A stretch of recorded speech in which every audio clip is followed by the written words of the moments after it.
ஆராதனைக்கு ஆரம்பமாக ஆண்டவரே உடைய கரத்துல எங்களுக்கு ஒப்பு கொடுக்கிறப்பா. தடைகளை யாவையும் எஸ்அப்பா நீக்கி போடுறப்பா. எல்லாரும் ஒருமான ஆவியை நாங்கப்பா சிந்தனைகள் சிதறாத அளவு ஆவியானவரே நீர் அசைவாட வேண்டுமாறு சொல்கிறப்பா. ஆவியோடு உண்மையோடு கருத்தோடு உண்மை ஆராதிக்க ஆண்டவரே கிருபையை கொடுத்த தகப்பனை வர தடைப்பட்ட பிள்ளைகளை ஏற்ற வேளையில நீ கூட்டிக் கொண்டு வருவதற்காக ஸ்தோத்திர தகப்பனை நன்றி செலுத்துகிறப்பா. பாடல் வேளையிலும் கூட தெய்வீக ஆராதனையில ஆண்டவரே உம்முடைய அசைவாடுதல் காணப்படட்டும் ராஜா. அப்பா சொல்லிருக்கிறோம் செகினா மகிமையை உணரத்தக்க ஆண்டவரே எல்லாரும் ஆண்டவரே பாடல் வேளையில ஆராதனை வேளையிலும் ஆண்டவரே நீர் அசைவாட வேண்டுமாறு ஜெபிக்கிறோம். ஆண்டவரே செய்தி வேளையில எங்கள் போதகரை மறைத்து நீர் வெளிப்பட வேண்டுமாறு ஜெபிக்கிறோம் தகப்பனே. அப்பா சோதரிக்கிற ராஜா ஒவ்வொரு வார்த்தைகளும் சமட்டியை கொண்டு நொறுக்குகிற வார்த்தைகளாக ஆண்டவரே விசுவாசிகளுக்குள்ள செயல்படத்தக்க ஆண்டவரே கிருபை கொடுங்க தகப்பனே. விசுவாச பிள்ளைகளுக்கும் ஆண்டவரே இந்த ஆராதனையில ஆண்டவரே சுவாதங்களை கொடுக்கணும். சேவையோடு வருகிற பிள்ளைகள் தேவைகளை ஆண்டவரே அனுபவிக்கத்தக்க கிருபை கொடுங்கப்பா. இந்த அலங்கரிக்க வேண்டுமாறு செலுக்கிறப்பா. வாய்க்க பண்ணுவதற்காக சொல்றோம். ஆரம்பம் முதல் முடிவு வரை இசப்பா உங்க பிரசனம் இந்த இடத்துல அசைவான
சன்னிதானத்துக்கு வந்துட்டா வேற எதையும் யாரை குறித்தும் ஒருவேளை இந்த ஆராதனை முடிஞ்சு போனதுக்கு அப்புறம் நமக்கு தேவாலயத்துக்குள்ள நம்ம வந்துட்டாலே ஆண்டவரே நீங்க செய்ய வேண்டிய ஒரு ஜெபம் என்ன தெரியுமா?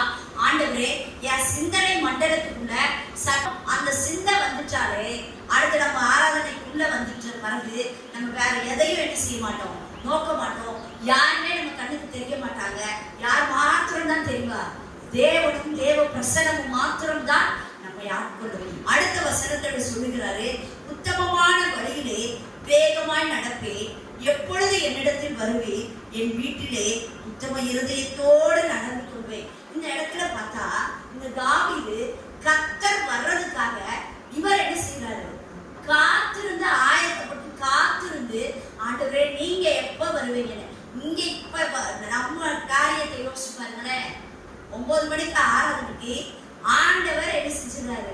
வந்து நமக்காக அவர் காத்திருக்கிறாரு. நம்ம அவருக்காக காத்திருக்கல, அவர் நமக்காக என்ன செய்கிறாரு? காத்திருக்கிறாரு. என் பிள்ளை எத்தனை மணிக்கு வரும்? 10 மணிக்கு வருமா, 9 மணிக்கு வருமா, 9:05 வருமா, எப்ப வரும் அப்படின்னு ஆண்டவர் என்ன செய்கிறாரு? காத்திருக்கிறார். அப்ப இன்றைக்கு ஆண்டவர்கிட்ட ஒரு காரியத்தை சொல்லுங்க, ஆண்டவரே அப்படி இல்ல ஆண்டவரே, உமக்காக நான் என்ன செய்வேன்? காத்திருப்பேன் ஆண்டவரே. தாவீதுக்குள்ள ஏன் தெரியுமா? ஆண்டவருக்காக அவன் காத்திருக்கணும்னு ஒரு நிலைமை வந்துச்சு. அவன் வந்து ஆடுகளை நாடி போனவன். அவன் வந்து அரசன் ஆகிறதுக்கு சான்ஸே கிடையாது. வருஷங்களும் நாட்களும் கடந்து போகும். ஆசீர்வாதத்தை தேடுறவங்க அதை பெற்றுக்கொள்வாங்க, சுதந்திரித்துக் கொள்வாங்க. நம்ம பாட்டுக்கு அப்படியே என்ன செய்ய வேண்டியதா, இருக்க வேண்டியதா. நமக்கு ஆசீர்வாதம் கிடைக்கணும்னா இன்றைக்கு ஆண்டவர்கிட்ட கேளுங்க, ஏசப்பா இந்த நாடுல தாவீதை போல நான் உம்மை கீர்த்தனம் பண்ணி உம்முடைய ரட்சிப்பை நீர் எனக்கு தந்த அந்த இரக்கத்தை நினைச்சு நான் என்ன செய்வேன்? கீர்த்தனம் பண்ணுவேன். அப்படி நீங்க கீர்த்தனம் பண்ணுனீங்கன்னா ஆண்டவருக்காக காரியங்களை நடப்பிக்கிறவர்களோடு நான் என்னை இணைத்துக் கொள்ள வேண்டும் ஆண்டவரே. அப்படிப்பட்ட ஒரு நிலையை எனக்கு என்ன செய்யுங்க? தாங்க. ஒரு காரியம் நல்லா புரிஞ்சுக்கோங்களேன். நான் யாரு அப்படின்றத எப்படி தெரிஞ்சுக்கலாம் தெரியுமா? என்னோட ஃப்ரெண்டு யாருன்றது தெரிஞ்சாலே, நான் யாரோட க்ளோஸா இருக்கிறேன் அதை தெரிஞ்சாலே நான் யாருன்றது தெரிஞ்சிடும். அப்ப நான் ஜெபிக்கிறவர்களோட, கர்த்தருக்காக காரியங்களை நடப்பிக்கிறவர்களோட நான் கை கோர்த்து கொண்டேனானால் இன்னும் அவங்க என்ன சும்மா இருந்து சொல்லுவாங்க, வாங்க ஜெபிப்போம், வாங்க ஜெபிப்போம், இந்த காரியத்துக்கு ஜெபிப்போம், அதை செய்வோம், இதை செய்வோம். கர்த்தருக்காக காரியங்களை நடப்பிக்க அவங்க என்ன செய்வாங்க? ஊக்கப்படுத்திக்கிட்டே இருப்பாங்க. இன்றைக்கு ஜெப நாட்கள்ல நான் யாரோட என்னுடைய உறவு, என்னோட ஐக்கியம் யாரோட இருக்கு? பிதாவோடும் அவருடைய குமாரனாகிய இயேசு கிறிஸ்துவோடும் சபையோடும் தேவனுடைய பிள்ளைகளோடும் ஜெபிக்கிறவர்களோடு நாம் இணைந்து கொண்டோமானால் நம்முடைய வாழ்வு மாற்றப்படும். அடுத்த வசனத்தில் அவர் சொல்லுகிறார், பிறனை ரகசியமாய் அவதூறு பண்ணுகிறவர்களை சங்கரிப்பேன், மேட்டுமையான கண்ணனையும் பெரு நெஞ்சுள்ளவனையும். ஒரு நல்ல ஒரு பைப்ல கெட்ட தண்ணி வருமா, சாக்கடை தண்ணி வருமா?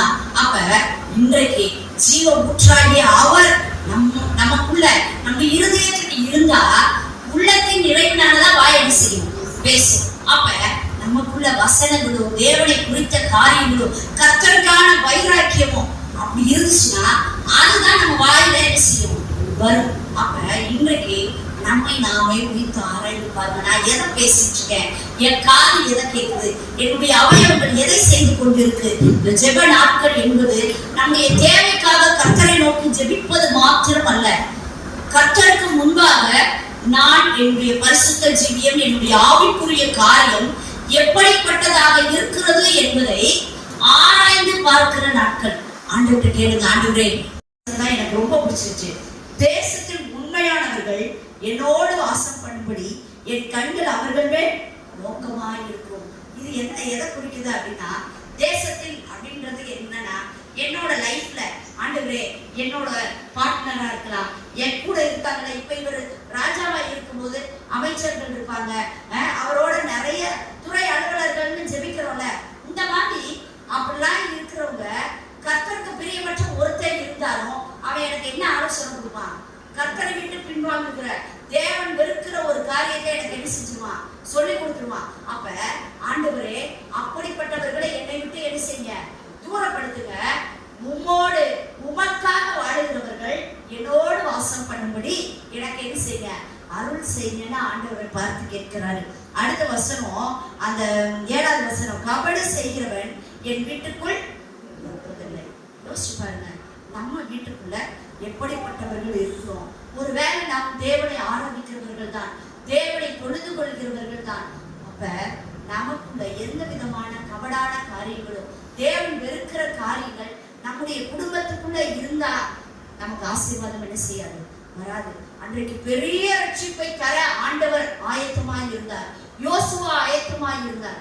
ஆனா ஒற்றைக்கொரு ஆகானால அந்த முழு ஜெயமும் என்ன செஞ்சு? ஒன்றுமில்லாம போச்சு. இன்னைக்கு ஆண்டவர்கிட்ட கேளுங்க, ஆண்டவரே என் வாழ்க்கையில ஏசப்பா நான் என் வீட்டை பரிசுத்தப்படுத்த, முதல் நான் பரிசுத்தமா இருக்கணும், அடுத்து என் வீடு, என் குடும்பம், நாங்க பரிசுத்தமாய் இந்த ஜெப நாட்களில் எங்களை காத்துக்கொள்ள கிருபை தாங்கன்னு ஆண்டவரை நோக்கி பார்த்து கேட்போம். ஆண்டவர் கண்டிப்பாக நம்மை அப்படி நிரப்ப அவர் வல்லமுள்ள தேவனாக இருக்கிறார்.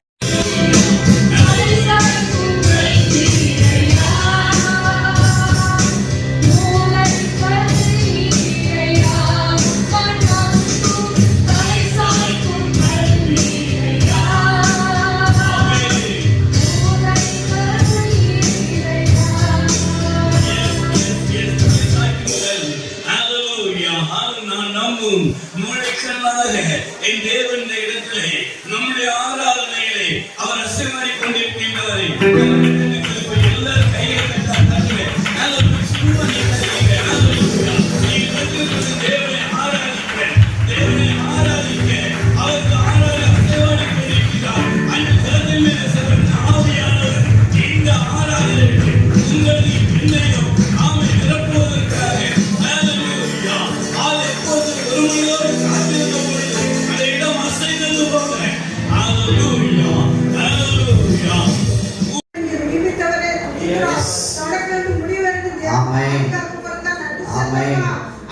அற்புத பாடுகா செய்து ஆமென். அவன் ஆமென். அப்படிச்சப்பா Yes. அப்பா உங்க கரத்தை ஆசீர்வதிக்கண்டே சொல்லுங்கப்பா இந்த பிறந்த நாளை காண கிருமிசிக அபிஷேகா Yes. அப்பா விட்டார் விரவுங்க எல்லாரும் மைச்செடிய ஆமென். கிருமிசிக பரிகாரம் அபிஷேகப்பா அவன் தேவைகள் வேண்டுதல் எல்லாத்தையும் Yes. அங்கீகரிக்க முடியாதுப்பா. பிதாவே ஆமென். ஆமென். இது பார்க்கிறோம், கர்த்தரால் ஆகாத காரியம் ஒன்றுமே என்ன செய்யல இல்ல. பக்கத்துல இருக்க கையை பிடிச்சு சொல்லுங்க, தேவனால் எல்லாம் ஆகும். ஹல்லேலூயா. அவரால் ஆகாத காரியம் ஒன்றுமே இல்லை. ஹல்லேலூயா.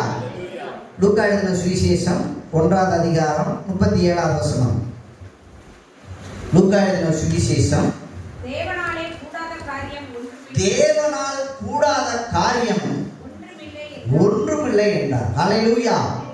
பாருங்க, பக்கத்துல இருந்து கையை பிடிச்சு சொல்லுங்க, மனுஷனால நம்மளால எதுவுமே என்ன சொல்லுங்க, படிக்கவே முடியல, பாஸ் ஆக பார்த்தீங்களா, அதுதான் அவருடைய செயல். ஹல்லேலூயா.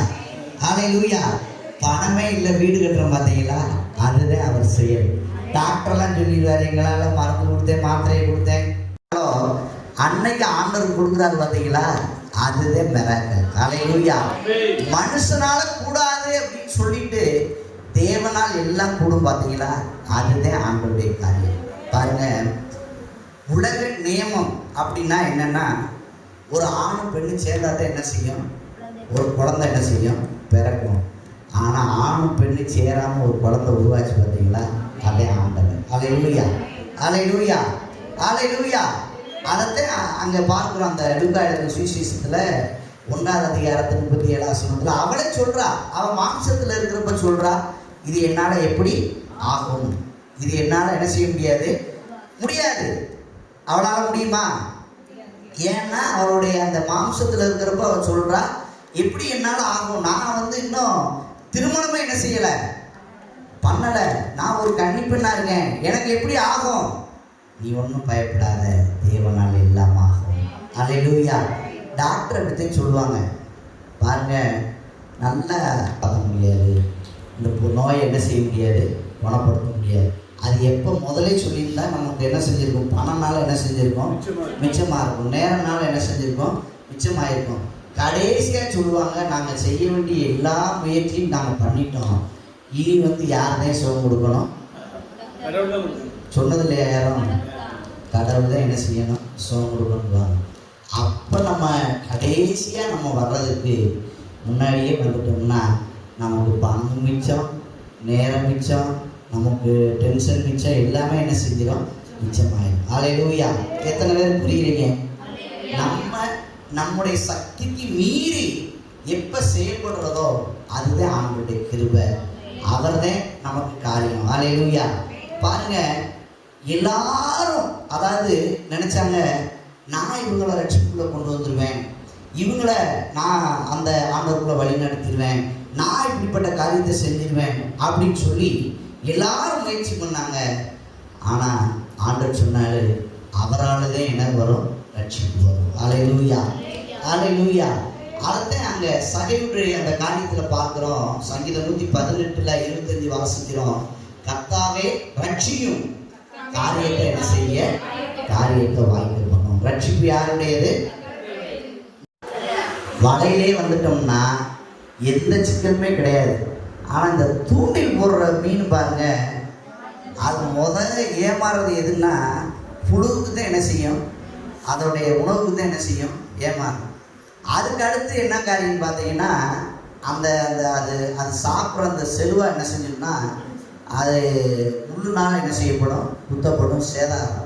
இப்படிப்பட்ட காரியம் இல்லாதபடிக்கு ரட்சிப்பு யாருடையது, கர்த்தருடையது. நம்ம போய் ஆஸ்பத்திரிக்கு போய் ஒருத்தட்ட போய் தலை குனிஞ்சு ஒருத்தவங்கிட்ட போய் அப்படின்ற நம்ம பட்டிருக்கோம் பார்த்தீங்களா, அந்த மாதிரி காரியம் இல்லாதபடிக்கு ஆண்டவர் சொல்றாரு, எல்லாரும் மனம் திரும்பும்படியா அவர் நீடிய பொறுமையாக இருக்கிறார். ஹல்லேலூயா.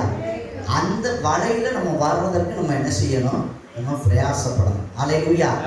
அதே அதே காரியத்தை எல்லாம் பாருங்க, அன்னைக்கு அவரால் சில காரியங்களை அவர் ஓடிக்கொண்டே இருந்தார். மனுஷனால கூடாத காரியம் தான். பாருங்க, இன்னொரு இடத்துல கூட நம்ம வாசிக்கலாம். அந்த அப்போஸ்தலர் நடவடிக்கைகள் 2வது அதிகாரம் 3வது அதிகாரத்துல 2வது வசனத்திலிருந்து வாசிப்பாருங்களேன். அப்போஸ்தலர் நடவடிக்கைகள் 3வது அதிகாரம் 2வது வசனத்திலிருந்து வாசிங்கன்னா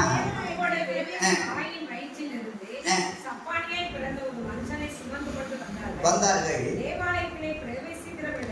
தேவாலயத்தில் பிரவேசிக்கிறவர்கள் பிச்சை கேட்கும்படி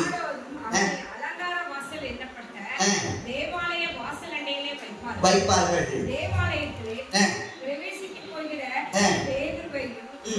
உற்று பார்த்து எங்களை நோக்கி பார் என்றார். அவன் அவர்களிடத்தில் ஏதாயிலும் கிடைக்கும் என்று எண்ணி அவர்களை நோக்கி பார்த்தான். அப்பொழுது பேதுரு, வெள்ளியும் பொன்னும் என்னிடத்தில் இல்லை, வெள்ளியும் பொன்னும் எங்கிடத்தில் இல்லை, என்னிடத்தில் உள்ளதை உனக்கு தருகிறேன், எங்கிடத்துல இருக்கிறத உங்களுக்கு என்ன செய்யலாம்? தருகிறேன். நசரேயனாகிய இயேசுவின் நாமத்தினாலே நீ எழுந்து நட என்றான். அல்லேலூயா. இன்றைக்கு ஒருவேளை செயல்பட முடியாத அந்த முடவனை போல நம்முடைய காரியம் இருக்குமானா ஆண்டவர் சொல்றாரு, நீங்க எழுந்து நடங்க. அல்லேலூயா. காரியத்தை நடப்பீங்க. ஆனா அதுக்கு அடுத்த வசனத்துல போட்டு 7வது வசனத்துல வலது கையினால் அவனை பிடித்து தூக்கிவிட்டு உடனே அவனுடைய கால்களும் கரடுகளும் பலன் கொண்டது. அல்லேலூயா. கரங்களை தட்டி ஆண்டவருடைய நாமத்தை மகிமைப்படுத்துங்க. அல்லேலூயா. இதுதான் ஆண்டவர் செய்கிற காரியம். அல்லேலூயா. இன்றைக்கு எது முடியல, என்னால முடியல அப்படின்னு சொல்லி இருக்கிறீங்களோ ஆண்டவருடைய நாமத்தினால எல்லாம் கூடும். அல்லேலூயா. இன்னைக்கு இந்த காரியம் என்னால இது நடக்காது, என்னால அப்படின்ற பார்த்தீங்களா, என்னால எதுவுமே இல்லை, ஆண்டவரால எல்லாம் நடக்கும். அல்லேலூயா. நம்ம முயற்சி பண்ணோம்னா தோத்து போவோம். நம்ம முயற்சி பண்ணா என்ன செஞ்சிடும் சொல்லுங்க? பக்கத்துல இருக்க கையை பிடிச்சி சொல்லுங்க. நீங்க முயற்சி பண்ணீங்கன்னா தோத்துருவீங்க. ஆண்டவர் முயற்சி பண்ணா வெற்றி தரும். அல்லேலூயா. அல்லேலூயா. நம்ம எப்பயுமே நம்முடைய வாழ்க்கையா இருக்கட்டும், நம்முடைய பிரச்சனையா இருக்கட்டும், நம்மளே அதை என்ன செய்யக்கூடாது, நம்ம அதை டீல் பண்ணக்கூடாது. ஆண்டவருடைய கரத்தில் கொடுத்து பாருங்க, அவர் எல்லாவற்றையும் அவரால் என்ன செய்யும் ஆகும். பாருங்க, அன்னைக்கு அதே மாதிரி இன்னொரு இடத்துல கூட வாசிக்கலாம். லூக்கா எழுதின சுவிசேஷம் 7வது அதிகாரத்துல, லூக்கா எழுதின சுவிசேஷம் 7வது அதிகாரம் 13வது வசனத்துல இருந்து 14வது வசனத்துல நீங்க படிச்சு பாருங்க. மனதுருகி அழாதே என்று சொல்லி பாடையை தொட்டார். நின்றார்கள். வாலிபனே எழுந்திரு என்று என்றார். என்ன செஞ்சாரு சொல்லுங்க? மரித்தவன் எழுந்து உட்கார்ந்து பேசத் தொடங்கினான். அல்லேலூயா. கரங்களை தட்டி ஆண்டவருடைய நாமத்தை மகிமைப்படுத்துங்க. அல்லேலூயா. ஒண்ணுமே இல்லை, அவர் வந்து பக்கத்துல பாடையத்தை என்ன செஞ்சாரு? தொட்டார். என்ன உண்டாயிற்று? இது யாராலே, அவங்க எத்தனையோ பேர் பாடையை வந்து அவங்க தொட்டிருப்பாங்க, தொட்டுதான் என்ன செய்ய முடியும்? தூக்கிட்டு வரணும். ஆனா பாருங்க, மற்றவங்க தொடுறதுக்கும் இயேசு தொடுறதுக்கும் என்ன இருக்கு? ஒரு வித்தியாசம் இருக்கு. அல்லேலூயா. அவர்கிட்ட கொடுத்துட்டோம்னா அவர் எல்லாவற்றையும் பார்த்து கொள்கிற தெய்வம். இன்னைக்கு நம்முடைய வாழ்க்கை மரித்த நிலைமையில இருக்கலாம், முடிஞ்சு எண்டிங். அந்த மரணம் என்பது இப்ப ஞான ஐயா ஒரு காரியத்தை சொன்னாங்க, எண்டிங் தான். மரணம் என்பது என்னது சொல்லுங்க? எல்லாருடைய முடிவு. ஆனா நமக்கு அது முடிவில்லை, ஆண்டவர் ஒரு துவக்கத்தை வைத்திருக்கிறார். அல்லேலூயா. அல்லேலூயா. இங்க இந்த சரீரப்பிரமான வாழ்க்கைக்கு தான் என்ன உண்டாயிருக்கு? ஒரு முடிவு. நித்தியமா தேவனோட நம்ம என்ன செய்ய போறோம்? ஆளுகை செய்ய போறோம். அல்லேலூயா. அல்லேலூயா. எத்தனை பேர் நம்முடைய வாழ்க்கையில இதெல்லாம் நீங்க விசுவாசிச்சு பாருங்க. தேவனா மனுஷனால் கூடாத பாருங்க. அன்னைக்கு அவர் மீட்பை தருகிறது. அங்க யாக்கோபு நிறுவனம் 5வது அதிகாரம் 13-14 போட்டிருக்கு. நம்முடைய பாவத்தை என்ன செய்யுது? மன்னிக்குது, நோயை குணமாக்குது. விசுவாசம் உள்ள ஜெப பிணியாளிகளை என்ன செய்யும்? அல்லேலூயா. அல்லேலூயா. அதுல போட்டிருக்கு பாருங்க, ஒருவேளை அவன் பாவம் செய்வானால் அந்த பாவமும் அவனுக்கு எவ்வளவு காரியத்தை செய்யுது. அவருடைய நம்பின முகங்கள் ஒரு நாள் என்ன செய்யாது? வெட்கப்படாது. அதனாலதான் நம்ம வாசிக்கிறோம் சங்கீதம் 118:25 கர்த்தாவே ரட்சியும் காரியத்தை வாய்ப்பு பண்ணுங்க. இந்த அடுத்த ஸ்டெப் நீங்க ரட்சிக்கப்பட்டீங்கன்னா ஆண்டவருடைய ஆசீர்வாதம் என்னன்னா நம்முடைய வாழ்க்கையில நம்ம நினைக்கிறதெல்லாம் ஆண்டவர் செய்து நிறைவேற்றி கொண்டே இருக்கிற தேவன். ஹல்லேலூயா. எல்லா காரியத்தையும் கர்த்தர் சாங்ஷன் பண்ணிக்கிட்டே இருப்பார், வாய்ப்பு பண்ணிக்கிட்டே இருப்பார் பாருங்க.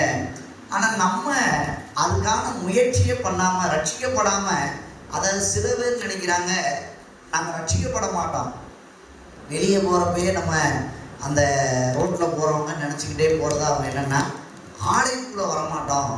ஆனா அந்த ஆசீர்வாதம் மட்டும் என்ன செய்யணும் கிடைக்குமா? கிடைக்காது. அத மாதிரி ஆண்டவர் மேல நம்ம அதுக்கு அடுத்த ஸ்டெப் வந்துட்டோம், அவரை நம்பணும். ஹல்லேலூயா. அப்படி நீங்க நம்பினீங்கன்னா எதையெல்லாம் நம்புறீங்களோ அதையெல்லாம் ஆண்டவர் நமக்கு சுதந்திரமாய் தருகிற தேவன். ஹல்லேலூயா. தேவனால் எல்லா காரியமும் நம்முடைய வாழ்க்கையில எதெல்லாம் என்னால முடியாது அப்படின்னு சொல்றீங்களோ அதையெல்லாம் ஆண்டவர் சுலபமாக ரட்சிக்க விடுவிக்க அவரால் என்ன செய்யும் ஆகும். ஹல்லேலூயா. அப்படியே தேவ சமூகத்தில் அப்படியே முழங்க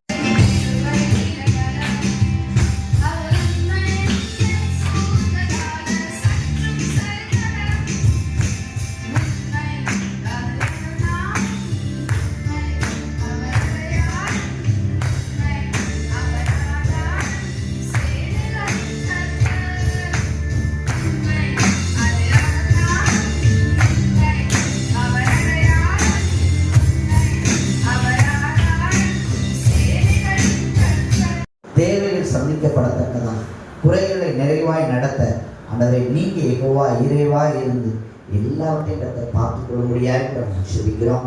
ஆண்டவரே நாங்கள் கேட்டோம், மனுஷனால் கூடாதது தேவனால் கூடும் என்று சொல்லி பார்க்கிறோம்.